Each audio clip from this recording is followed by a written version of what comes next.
अगर आप लाहौर से बाहर और आपको डर लग रहा है कि हम भाई से परिंदे मंगवाएंगे तो मर जाएंगे, तो भाई ऐसा कुछ भी नहीं होता।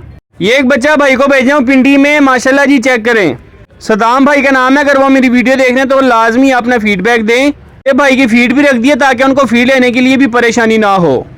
आपको पता है फिर आपके भाई का काम पक्का ही होता है, कच्चा काम करने का फ़ायदा कोई नहीं, क्योंकि अपनी रोज़ी में हराम नहीं करना चाहता।